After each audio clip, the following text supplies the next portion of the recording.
Konten bahas tuntas kali ini kita akan membahas konten bahas tuntas kali ini kita akan membahas tentang Apple Vision Pro.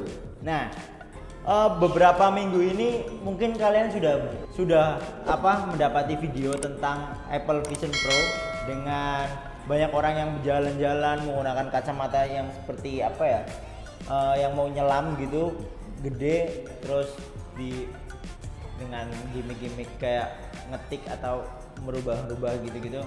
Nah, kita mau bahas sebenarnya Vision Pro itu apa sih? Terus worth it nggak sih dibeli untuk di Indonesia lah tentunya. Terus berapa harganya dan bagaimana teknologinya? Mungkin di sini akan kita bahas tuntas. Walaupun ini masih belum ada di Indonesia ya. Cuma kita akan mencoba bahas tuntas Apple Vision Pro. Tonton video ini sampai selesai. Di tahun 2024 ini digegerkan dengan teknologi terbaru dari Apple, yaitu bernama Vision Pro. Vision Pro ini salah satu teknologi yang memudahkan orang untuk melakukan interface dengan langsung ya. Kayak definisi gampangnya seperti itu sih, dengan langsung. Bahkan untuk menggerakkannya pun kita bisa menggunakan mata kita.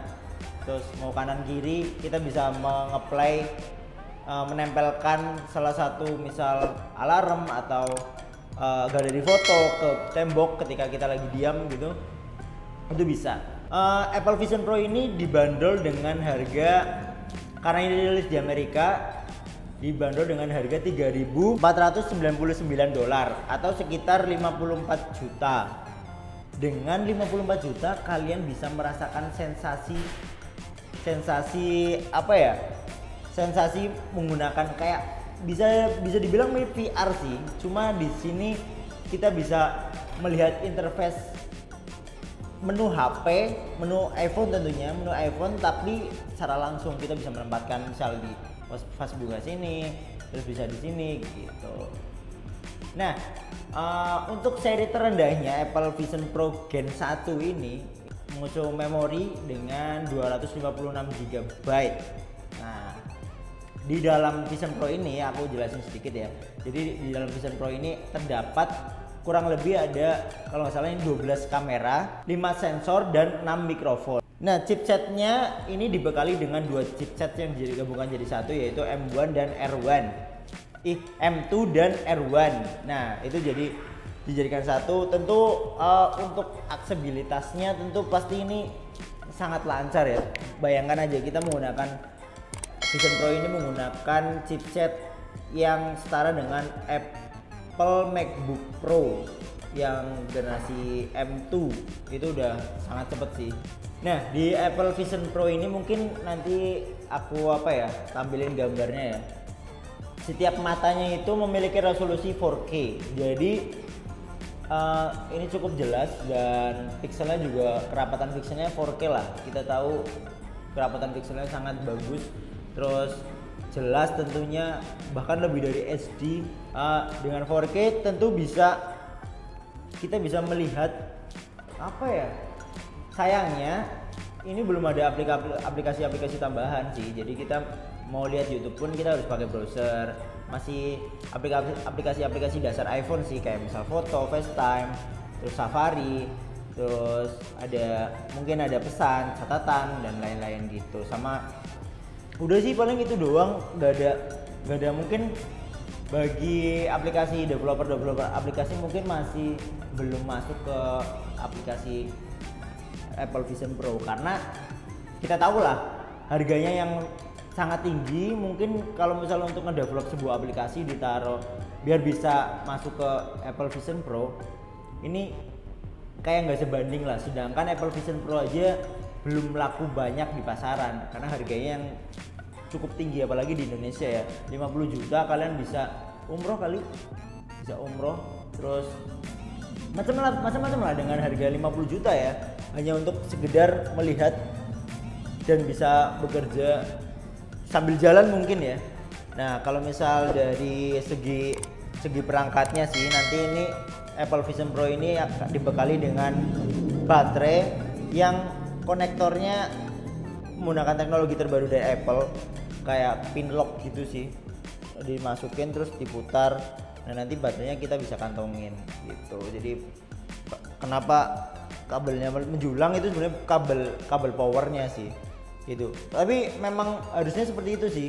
Apple sudah memikirkan secara detail untuk kenyamanan si pengguna, karena kalau misal baterainya tertanam bersama Apple Vision Pro pasti sangat berat dan tidak nyaman digunakan. Bahkan sekarang rumornya banyak apa yang sudah beli Apple Vision Pro tapi mengembalikan ke store Apple karena merasa ada gangguan-gangguan kayak misal pusing lah, muntah-muntah karena menggunakan Apple Vision Pro. Tapi kalau menurutku pribadi sebenarnya Apple Vision Pro ini didesain bukan untuk apa ya, sambil jalan-jalan kayak gitu. Karena udah tau lah pasti kalau misalnya sambil jalan-jalan ini bakal bikin pusing kepala sih. Karena ketika kita jalan, kita di kanan kiri udah ada menu-menu dan lain-lain. Pasti akan mengganggu konsentrasi kita dan otak kita menangkapnya juga akan semakin pusing sih kalau menurutku sih. Nah tadi ya aku lupa untuk keamanannya. Jadi Apple Vision Pro ini juga tidak bisa sembarang orang untuk dipakai. Jadi misal saya punya terus dipakai orang lain bisa juga, tapi nggak bisa. Ini mirip kayak HP lah, ada keamanannya, yaitu menggunakan sistem ID optik. Jadi si Apple Vision Pro ini menangkap si retina mata untuk memverifikasi si penggunanya gitu. Walaupun ketika udah dibuka ya bisa dipinjam teman-teman. Masuk ke kelebihan dan kekurangan.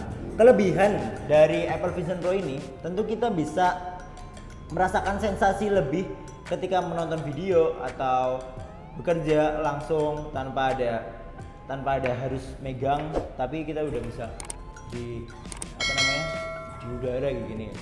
Tapi dari kelebihan itu menurutku ada kekurangannya sih.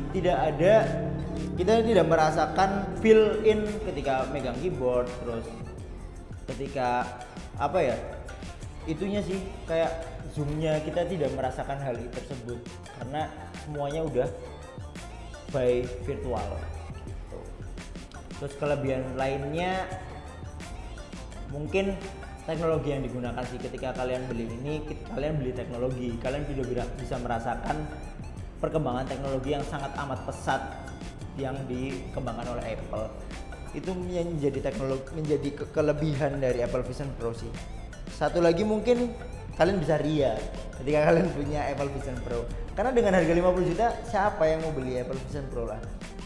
Terus untuk paling bukan buat orang mending sih, ini buat para sultan lah ya, untuk beli sekedar kayak kacamata dan cuma buat bisa melihat catatan, lihat basic-basicnya menu-menu iPhone gitu. Kekurangannya kalau di Indonesia mungkin kekurangannya mahal juga, masih mahal sih, ini relatif sih. Bisa aja 50 juta bagi orang yang tajir melintir juga murah. Tapi kekurangannya ini menurutku agak sedikit ribet di baterai sih, karena baterainya harus disakuin, terus harus menjuntai kabel dan lain-lain. Itu menurutku agak ribet ya. Terus udah sih, paling kalau bentuk kita nggak ini sih kalau bentuk ya, kalau misal bentuknya semakin tipis ya mau namanya juga Gen 1 ya, masih ngedevelop lah. Mungkin kedepannya Gen 2 atau Gen selanjutnya mungkin bakal lebih tipis dan lebih enak dilihat gitu sih. Terus kekurangannya ini bukan kekurangan sih, ini solusi dari aku sih. Mungkin kalau misal kalian beli, jangan digunakan sambil jalan-jalan, tapi cukup duduk aja, terus kita bisa menempelkan menu-menu di tembok atau apa. Terus kalau misal harus kalian mau pakai di kereta, it's okay sih, tapi sambil duduk ya. Tapi kalau misal sambil jalan-jalan, aku nggak rekomen sih. Bahkan kalian bisa dapat resiko kecelakaan dan lain-lain lah. Gitu dulu mungkin dari aku, kayak sedikit banget ya, karena mungkin memang belum banyak yang beli dan belum banyak risetnya sih. Terus aku lihat di akun YouTube sebelah menurutku juga gitu-gitu doang sih. Untuk kalau misalnya aku bilang worth it apa nggak worth it untuk dibeli, ya nggak worth it untuk penikmat teknologi, tapi nggak worth it untuk yang pengen beli itu untuk kebutuhan gitu. Karena ini tuh sama aja kayak apa ya, virtual reality gitu ya, untuk cuma ngelihat itu, tapi ya dengan user interface yang di udara gitu doang sih. Kalau lainnya menurutku belum ada kegunaan fungsi yang berlebih. Kalau menurut kalian gimana? Komen di bawah. Jangan lupa like, komen, dan subscribe. Kalau misal masih banyak kurang, mohon maaf, koreksi boleh di kolom komentar. Kalau agak belibet wajar karena ini Vision Pro yang kita belum pernah riset sebelumnya. Jangan lupa push notifikasi. Dadah.